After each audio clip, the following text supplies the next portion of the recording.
یہ 67 سال کی تاریخ سمجھ نہیں آتی بندہ کہاں سے شروع کر کے کہاں ختم کرے گا.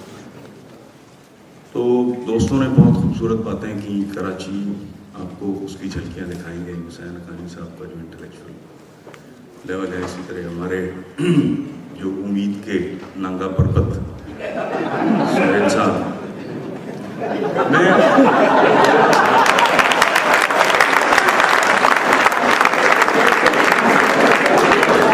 میں چند ایسی باتیں آپ کی خدمت میں رکھوں گا جس سے ممکن ہے، جس پہ غور کرنے سے میں جو کہہ رہا ہوں دیٹس ناٹ امپورٹنٹ، میں آپ کی توجہ جن چیزوں کی طرف مبذول کرانا چاہوں گا اس کے نتیجے میں شاید بہت سی کھڑکیاں روشن دان اور دروازے کھل جائیں، اور اگر یہ گفتگو عام ہو جائے، بارش کی طرح پھیل جائے، تو شاید ایک میچورٹی جو ہے وہ پرویل کرے. بحران ہمارے ہاں مغالطوں کا ہے، ٹیڑھا تھا. ہر حقیقت کو، خاص طور پہ تاریخ کو بری طرح مس کیا گیا، اور حقائق کو مس کرنا ایسا ہی ہے جیسے مجھے پہلے ہی دکھائی نہیں دیتا اور میں اپنی احنت بھی توڑ دوں. ہوتا یہ ہے کہ اگر آپ ڈیٹا غلط فیڈ کرو گے کمپیوٹر کو تو جواب تو کمپیوٹر بھی ٹھیک نہیں دے گا. سو زندگی میں فیکٹ شیٹ، سو چند حوالوں سے جسٹ ٹچ اینڈ گو، چند بیسک باتیں.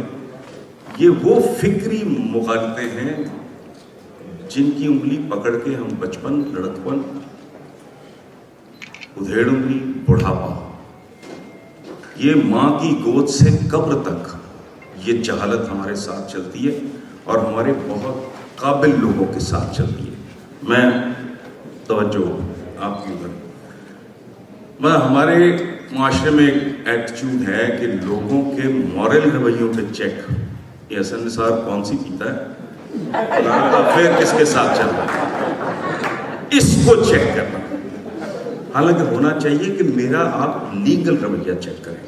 اگر میں گیس چوری کر رہا ہوں، اگر میری مل میں بجلی کروڑوں کی چوری ہو رہی ہے، اگر میں درخت کاٹ رہا ہوں، تو یہ وہ جگہ ہے جہاں آپ کو انٹرپٹ کرنا چاہیے، پروٹیسٹ کرنا چاہیے، بیکاز اس سے آپ سارے متاثر ہو رہے ہیں.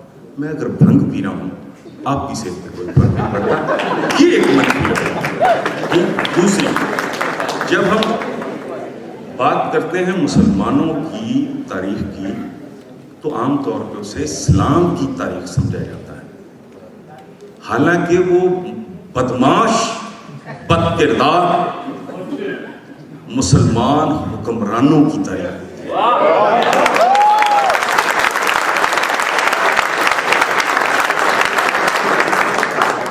اس کو اگر ہم سمجھیں اسلام کی تاریخ کیا ہے، اقرا سے، غار حرا میں اقرا سے شروع ہو کے خطبہ حجت الوداع پہ وہ ختم ہو جاتا ہے سارا. اس کے بعد جو کچھ ہے وہ پھر انسانوں کا کیا دھرا ہے، چاہے وہ جنگ جمل ہو، صفین کی جنگ ہو، کربلا کا معاملہ ہو. سو ان دونوں کو براہ کرم یہ زیادہ سے زیادہ لوگوں تک، اگر آپ کو یہ بات اچھی لگے، پہنچائیں کہ اسلام اور مسلمان کی تاریخ دو مختلف باتیں. تیسری بات، بہت شدید غلط فہمی بر صغیر کے مسلمانوں کی یہ ہے کہ بر صغیر پہ ہم نے 1000 سال حکومت کی. یہ وہ لوگ ہیں جنہوں نے کبھی 5 مرلہ زمین فتح نہیں کی. ترکوں کی فتوحات کا، ان کی گلوری کا کریڈٹ یہ لیتے ہیں.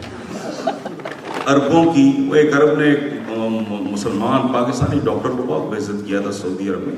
اس نے کہا when did you come to Spain؟ کیا بکواس کر رہے ہیں، we the Arabs conquered Spain. سو یہ سارے بہت غریب، بڑا سا رشتہ دار نہیں ہوتا خاندان میں، کوئی اربپتی ہو گئے ادھر، وہ چاہے منہ لگائے نہ. اب یہ 1000 سال ہماری حکومت نہیں تھی.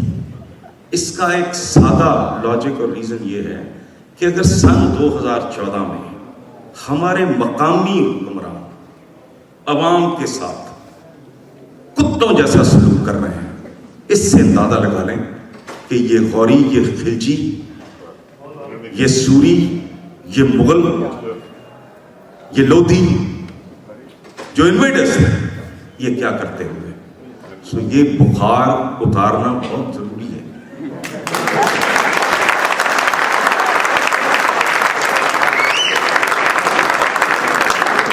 اور وہ اسلام کی فتح کے لیے آیا. یہ باپ بیٹے بھائی بھائیوں کی گردنیں مارتا رہا. یہ ننگا چٹا پاور پلے تھا، اقتدار کی جنگ تھی، جس میں ہم کبھی جہاں دل کرتا ہے اسلام ڈال دیتے ہیں، جہاں دل کرتا ہے اسلام نکال لیتے ہیں. اس کا کوئی تعلق دین کے ساتھ نہیں. اگلی بات، مبلغ آتے ہیں، ان میں چند میرے بہت قریبی دوست ہیں، طارق جمیل صاحب. اصل بات کوئی نہیں کرتا. قرآن کی تمام تر ٹیچنگ کی باٹم لائن صرف ایک ہے، باقی ہر شے کفار مکہ کو قابل قبول تھی. نماز پڑھنے میں کیا لگتا ہے؟ روزہ پرانی چیز ہے، آج پہلے بھی ہو رہا تھا، کون سی نہیں تو پرابلم تھا. قرآن کا صحیح میسج یہ ہے کہ ایک ایسا معاشرہ تشکیل دو جس میں دولت اور طاقت چند ہاتھوں میں نہ رہے.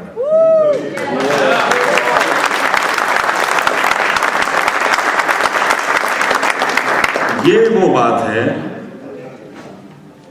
جو انسانی معاشرے کو شیطانی اور ابلیسی معاشرہ بنا دیتی ہے. لیکن the real message، میں نے کسی مولوی کو اس کے بارے میں بات کرتے نہیں سنا. اس کا سارا فوکس عبادات پہ ہے، جن کے بارے میں ہمارے بزرگوں نے کہا ہے کہ صوم و صلات سے نہیں، معاملات سے انسان پہچانے جاتے ہیں. سو بنیادی طور پہ اچھا. اب یہ چلیں کہ ایک فوکس ہے مولوی کا، ملا کا آخرت پہ. آخرت کا مادہ آخر ہے.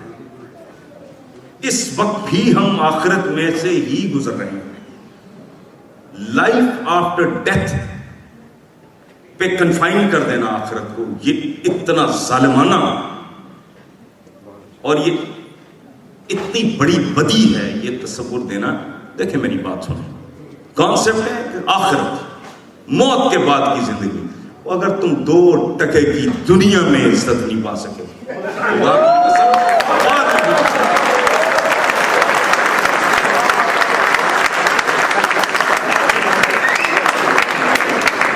اور ایک بات، کائنات میں ہمارے پیغمبر صلی اللہ علیہ وآلہ وسلم، ان سے بڑا عبادت گزار کون ہو سکتا ہے؟ لیکن زندگی پہ غور کریں. غار حرا، میں جوانی میں غار حرا تک پہنچتے پہنچتے ہانپ گیا تھا. مکہ کے مظالم، طائف کے پتھر، شعب ابی طالب میں فاقے، ہجرت کے دکھ، احد کے زخم اور شہادتیں، بدر کی شہادتیں، خندقوں کی کھدائیاں.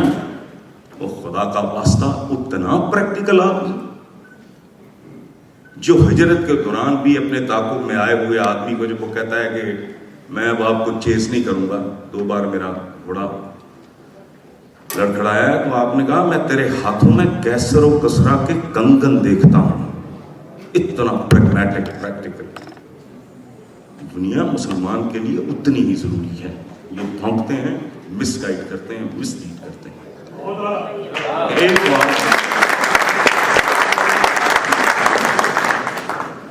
ایک اور مسلمانوں میں بہت زیادہ پروپیگنڈا عروج پہ ہے کہ مسلمانوں میں قیادت کی کمی ہے. مسلمان that way is an exception. میرے نزدیک میں بالکل گناہگار، کسر نفسی، میں نہ میرے قریب سے تکبر کا کبھی گزرا ہے اور نہ کسر نفسی. کو ضیاء الاقوالی میں دروازے کھولنے دونوں، یہ میرا قطن. بٹ میں بالکل ایک نارمل ایوریج گناہگار نان پریکٹسنگ سا مسلمان ہوں. لیکن یہ میرے ایمان کا حصہ ہے کہ محمد رسول اللہ ایک زندہ ترین قیادت ہے. ہر وہ مسلمان جو کہتا ہے کہ وہ قیادت کے قحط کا شکار ہے، خدا کی قسم وہ جھوٹ بول رہا ہے, اپنے آپ کو دھوکہ دے رہا ہے. دنیا کا کوئی لیڈر اتنا بڑا ٹیچر نہیں تھا جو آپ کو یہ بتائے کہ کھانا کیسے دائیں ہاتھ سے کھانا ہے اور بھوک ابھی باقی ہو تو کھانا چھوڑ دینا ہے. جو آپ کو آپ کے اپنے گھر میں داخل ہونے کے آداب بتائیں. اتنا عالی شان آدمی جو کہتا ہے کہ اگر میں نے آپ کی طرف اور آپ نے میری طرف مسکرا کے دیکھ لیا تو صدقہ ہے. جو مسلمان کا مسلمان کے ساتھ ریلیشن شپ ڈیفائن کرتے ہوئے کہتا ہے کہ اگر ایک مسلمان دوسرے پہ حملہ کرے, ایک مارا جائے دوسرا بچ جائے, دونوں جہنمی ہیں, تو صحابہ نے کہا کہ یہ کیسے؟ آپ نے کہا ارادہ مرنے والے کا بھی یہی تھا. یہ لیول آپ جس نے ایک کھانے پینے, چلنے اٹھنے بیٹھنے, رستہ کیسے چلنا کیسے ہے, مسافر کیسا ہو, پڑوسی کیسا ہو, دوست کیسا ہو, بیٹا کیسا ہو, باپ کیسا ہو, شوہر کیسا ہو. میں حیرت انگیز قیادت کی کمی کا رونا. وہ لوگ روتے ہیں جن جیسا قائد ریکارڈڈ ہسٹری میں دیکھیں. بڑے بڑے خوبصورت لوگ ہیں. میں تو فورڈ کو بھی فورڈ رضی اللہ تعالیٰ عنہ کہتا ہوں. نہیں, میرے بہت قابل احترام, مجھے فیسینیٹ کرتا ہے ایڈیسن. لیکن دنیا کا ہر بڑا آدمی بیسیکلی سنگل ڈائمینشنل ہوتا ہے. اس کی ایک طرف گرو, بہت بڑا رائٹر ہے شیکسپیئر, سنگل ڈائمینشنل آدمی. 1000 سے زیادہ پیٹنٹ سے ایڈیسن صاحب کے, لیکن اس سائنٹسٹ. ان کی زندگی کے باقی پہلو جو ہیں وہ اتنے خوشگوار نہیں تھے. اتنا زبردست اور مکمل ترین نمونہ وہ آپ کے سامنے موجود ہے. حکمران کیسے چننا ہے وہ آپ کو بتاتا ہے, اور وہ کہہ رہا ہے آپ کہ جیسے تم ہو ویسے حکمران تم پہ مسلط کر دیے جائیں. تو ہم سارے یہاں نواز شریف ہی بیٹھے ہیں.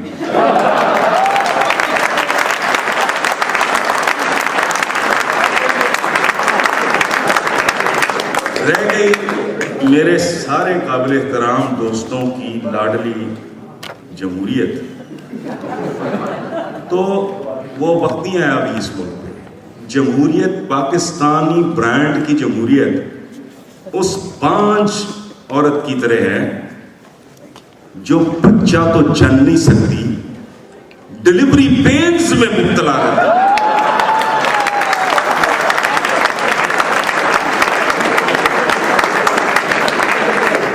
یہ کہتے ہیں بالکل سطح بدترین زہر کی بوتل کے اوپر لیبل لگا آب حیات کا.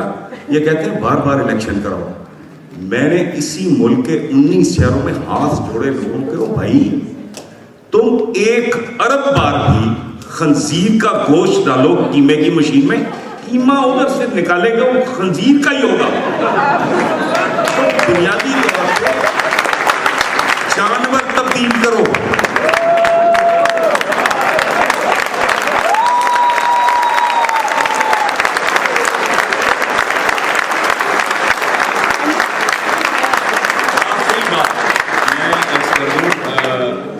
میرے بہت قابل احترام پیارے دوست ہیں, اور انہوں نے جو بات کی اکانومی کی, بات 100% درست ہے, لیکن پوری تاریخ ایک بات ہمیں بتاتی ہے کہ اقتصادیات فالو کرتی ہیں اخلاقیات کو.